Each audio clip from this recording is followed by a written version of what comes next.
Bonjour à tous et bienvenue, Dr Ba, pharmacien. Aujourd'hui, nous allons parler du romarin. Le romarin, ou Salvia rosmarinus, est une plante aromatique originaire de la région méditerranéenne, maintenant cultivée dans le monde entier.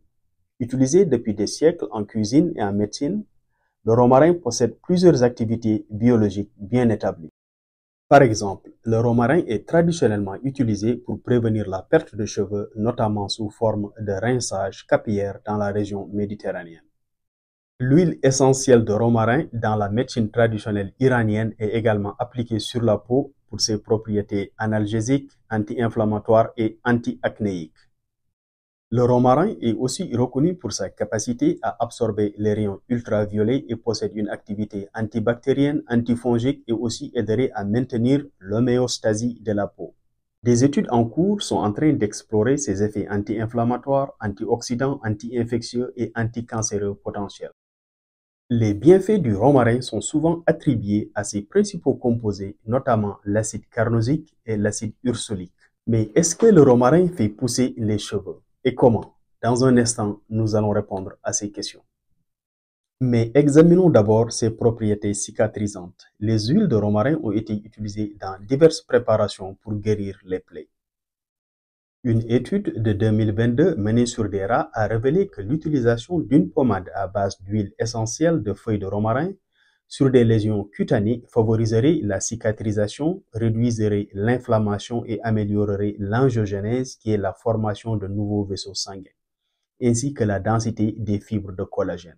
3 ans plus tôt, une étude avait évalué l'activité cicatrisante des formulations contenant de l'huile essentielle de théier et de l'huile essentielle de romarin ou un mélange des deux huiles sur des plaies par excision.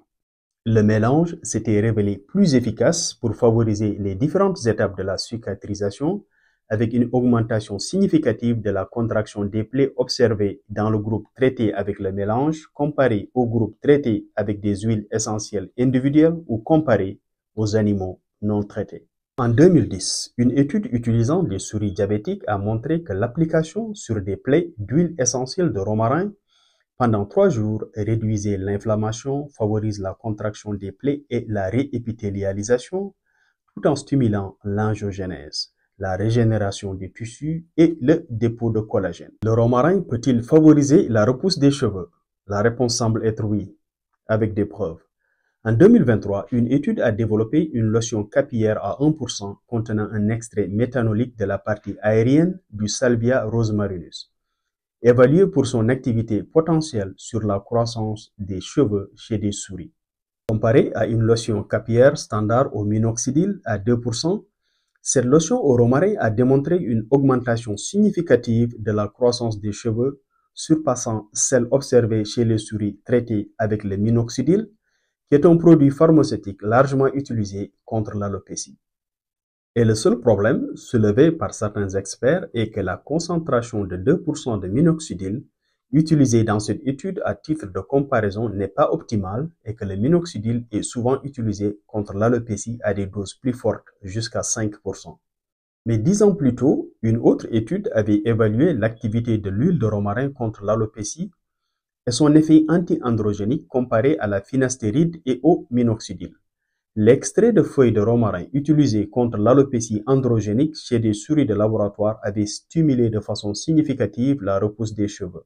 Et une étude humaine en 2015 a révélé que l'huile de romarin était aussi efficace que le minoxidil à favoriser la repousse des cheveux chez les personnes atteintes d'alopécie androgénique. De plus, l'huile de romarin a entraîné moins de démangeaisons du cuir chevelu que le minoxidil après 3 à 6 mois d'utilisation.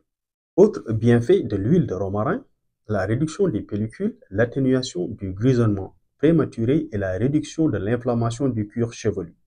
Et maintenant, quelques conseils pour ceux qui utilisent le romarin pour les cheveux. Concentrez l'application sur le cuir chevelu, car l'application sur les cheveux ne fait qu'alourdir la chevelure. Laissez l'huile agir pendant plusieurs heures, idéalement toute la nuit.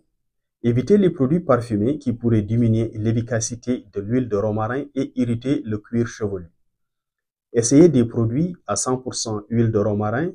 Commencez par une petite zone pour tester la réaction de votre peau. Une petite quantité suffit. Quelques gouttes peuvent être ajoutées à votre shampoing ou après shampoing. Soyez patient. Les résultats visibles nécessitent plusieurs mois d'application régulière. Il faut aussi noter que les cheveux épais peuvent mieux supporter l'application de l'huile de romarin tandis que les cheveux fins pourraient paraître gras. L'utilisation de l'huile de romarin est généralement bien tolérée, mais elle n'est pas recommandée pour les femmes enceintes ou allaitantes. Et pour conclure, bien que l'huile de romarin puisse marcher contre l'alopécie, il est important d'avoir des attentes réalistes quant aux résultats. Les effets peuvent varier d'une personne à l'autre et il n'y a aucune garantie d'une repousse spectaculaire. Et c'est tout pour aujourd'hui. Merci de nous avoir suivis. Supportez ce contenu en cliquant sur le bouton d'abonnement et like également. À bientôt.